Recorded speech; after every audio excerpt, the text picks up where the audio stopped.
महिला को इंजेक्शन भी लगवाए गए, लेकिन महिला की मौत हो गई। देखिए क्या है पूरा मामला।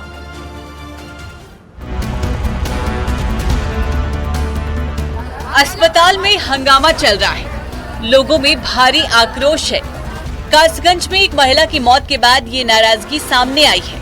आज से ठीक 1 महीने पहले देवकली गांव की रहने वाली गीता नाम की महिला जब अपने खेत में थी तो उसको एक आवारा कुत्ते ने काट लिया था।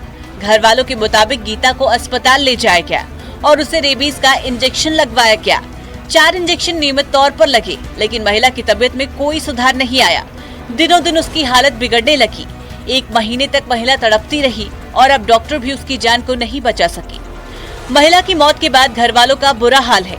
घर वालों ने गंज डुडवारा के सामुदायिक स्वास्थ्य केंद्र के कर्मचारियों पर इंजेक्शन लगाने में लापरवाही का आरोप लगाया है।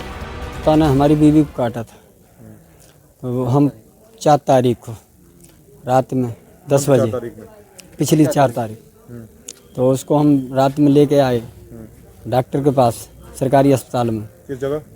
गंडरवारे। तो लेके आए तो डॉक्टर साहब ने सुनी करी, रिक्वेस्ट करने पे वो हमारा लगा दिया। 1 डोज लग गई। डोज लगने के बाद दूसरा डोज पर नंबर आ गया। दूसरा डोज पर हमने बच्चा भेज दिया था, हम नहीं आए थे सर। वो डोज बराबर नहीं लगी। एक ही दिन तारीख में, एक ही समय पे हमारे गांव में 3 लोगों को काटू कुत्ता ने। वो 2 लोग सेफ हैं बिल्कुल। महिला की मौत के बाद स्थानीय लोगों की भीड़ स्वास्थ्य केंद्र पहुंच गई और हंगामा किया। मृतक महिला के पति ने बताया कि यहां से उसे अलीगढ़ मेडिकल कॉलेज रेफर किया गया था, लेकिन वहां जाकर भी कोई फायदा नहीं हुआ। डॉक्टरों ने कहा कि गीता के शरीर में इन्फेक्शन बुरी तरह फैल चुका है। यहाँ से ले जाने के बाद वो पूरा असर है पूरा कुत्ता का। कहाँ ले गए आप? हाँ, अलीगढ़ लेके गए। अच्छा। हाँ, इन्हीं लोगों ने रेफर करे आज। हम आज सुबह ही लेके आए और सुबह ही रेफर कर। ले जाने के बाद फिर वहाँ क्या हुआ? वहाँ तो डॉक्टर ने मना कर दी क्लियर, ये कि पूरा डोज तुम्हारा पूरा नहीं है और ये पूरा लक्षण पूरे हो गए तुम्हारे। अच्छा। हाँ, लक्षण पूरे हो गए तुम्हारे। अब कुछ भी इसमें हमारा उपाय नहीं है। अब तुम लेके जा सकते हो, मना कहाँ ले जाओ। हम सर वहाँ से फिर क्या करते हैं, प्राइवेट में बात करी, प्राइवेट वाले हट गए पीछे को। घर वालों ने पुलिस में तहरीर दे दी। महिला के शव का पंचनामा करवाकर पोस्टमार्टम के लिए भेजा गया। अब मामले की जांच पड़ताल शुरू कर दी गई है। कासगंज से न्यूज़ 18 के लिए अजेंद्र शर्मा की रिपोर्ट।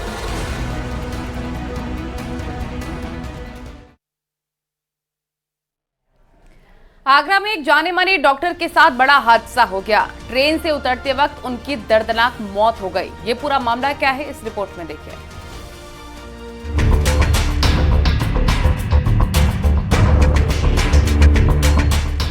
आगरा के स्टेशन पर दर्दनाक हादसा, ट्रेन की चपेट में आकर डॉक्टर की मौत। आगरा के राजा मंडी रेलवे स्टेशन का ये मामला है। पूरी घटना सीसीटीवी में कैद हो गई।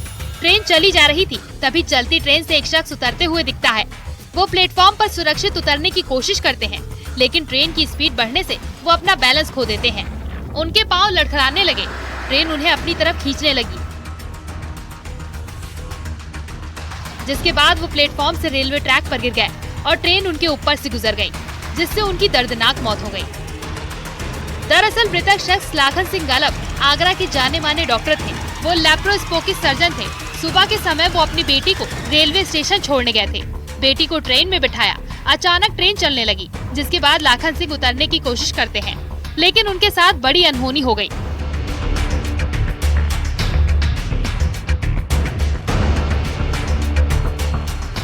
हादसे की जानकारी मिलते ही परिवार में कोहराम मच गया।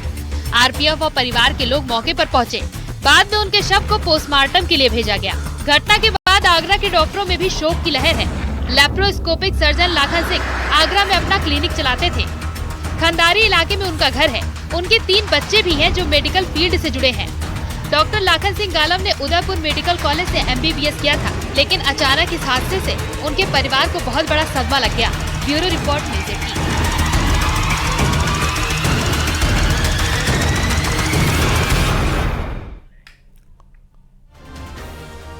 हाथरस में एक लंगूर दुर्घटना का शिकार हो गया, जिसके बाद उसकी मौत हो गई। बाद में लोगों ने उसकी शव यात्रा भी निकाली।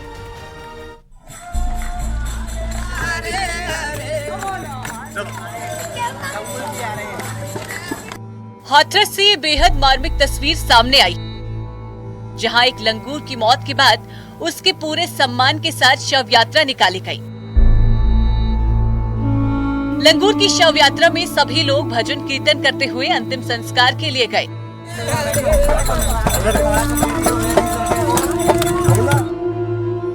दरअसल लंगूर की करंट लगने से मौत हो गई। सदाबाद क्षेत्र में सलेमपुर रोड पर लंगूर हाई टेंशन लाइन की चपेट में आ गया था, जिसके बाद उसकी जान नहीं बच पाई। जैसे ही लोगों की नजर लंगूर पर पड़ी, उसके बाद मौके पर लोगों का जमावड़ा लग गया। कई पशु प्रेमी भी उसमें शामिल थे। बाद में लंगूर का विधि विधान के साथ अंतिम संस्कार करने का फैसला किया गया। इस दौरान लंगूर के शव को नहलाया गया। लाल कपड़े से उसको ढककर और उसके शव पर फूल और मालाएं भी चढ़ाई गई, गुब्बारे भी लगाए गए। सभी लोगों ने लंगूर को श्रद्धांजलि दी। इसके बाद उसकी शव यात्रा को शहर भर में निकाला गया।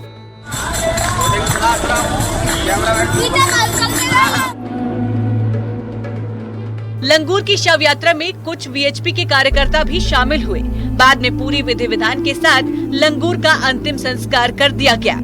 इंसान और जानवरों के बीच गहरा प्रेम दिखाई देता है, लेकिन जिसने हाथरस की ये तस्वीर देखी उसके दिल को छू गई। हाथरस से न्यूज़ 18 के लिए सुष्मिता थापा की रिपोर्ट।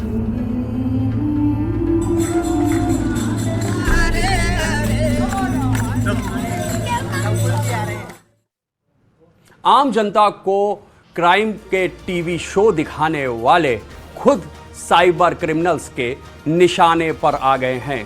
साइबर क्राइम, साइबर ठगी के शिकार हो गए हैं। देहरादून क्राइम लिटरेचर फेस्टिवल में ये राइटर प्रोड्यूसर अब लोगों को जागरूक कर रहे हैं।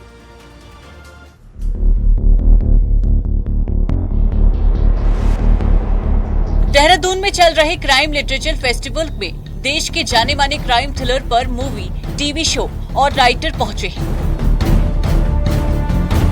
जो आज देश के उन बड़े अपराधों पर चर्चा कर रहे हैं जिसकी कहानी उन्होंने जनता के सामने रखी। लेकिन वो आज सामान्य क्राइम से बढ़कर साइबर क्राइम को मानते हैं।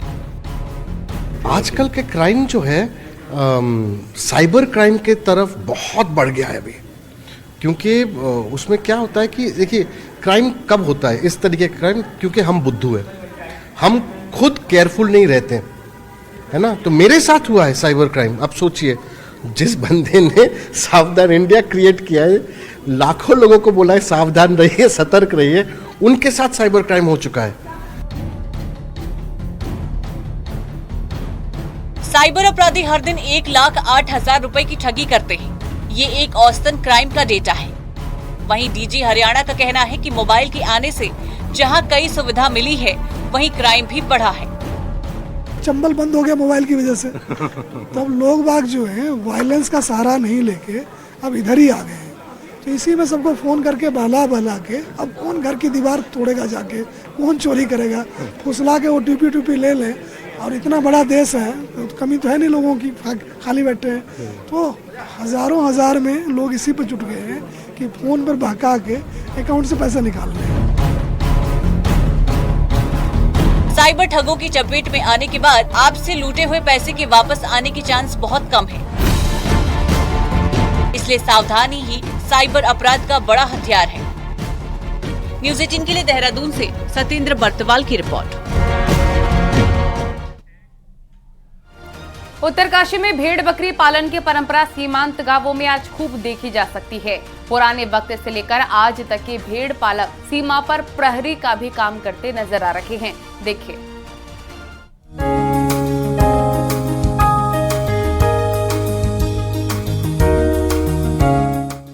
ये तस्वीरें ऊंचाई वाले क्षेत्रों में भेड़ पालक की है, जो 6 महीने बुग्यालों और सीमाओं में भेड़ बकरी के साथ रहती है और सीमाओं पर सीमा प्रहरी के रूप में काम करते हैं। जिले के मुकबा, हर्षिल, बगौरी, धराली, सुखी, झाला और हिमाचल प्रदेश की सीमा से सटे मोरी क्षेत्र के कई गांव में आज भी भेड़ पालक सूचना का साधन है, जिस कारण बॉर्डर एरिया में होने वाली हलचलों की जानकारी भी प्रशासन तक पहुंच पाती है। जो समय समय पर सीमा पर होने वाली गतिविधियों के लिए भी जो सूचनाएं, जो घटनाक्रम होते थे, उनकी सूचनाएं आम जन तक पहुंचाते हैं और जो ये हमेशा जो है प्रशासन के लिए जो एक सूचना तंत्र के रूप में साबित हुए हैं।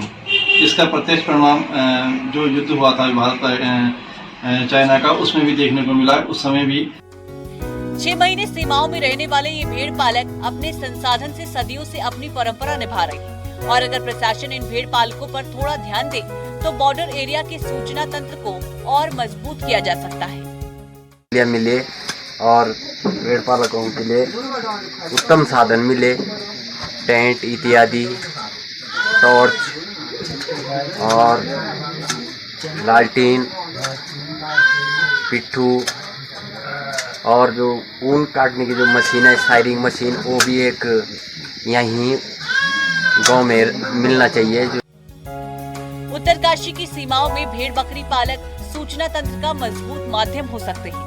खासकर सीमा सुरक्षा के लिहाज से भेड़ पालक सीमा प्रहरी के रूप में अपनी अहम भूमिका निभा सकते हैं। यही वजह है कि केंद्र सरकार वाइब्रेंट विलेज के जरिए इन्हें बॉर्डर क्षेत्र में बसाने के बारे में सोच रही है। न्यूज़ 18 के लिए उत्तरकाशी से बलबीर परमार की रिपोर्ट।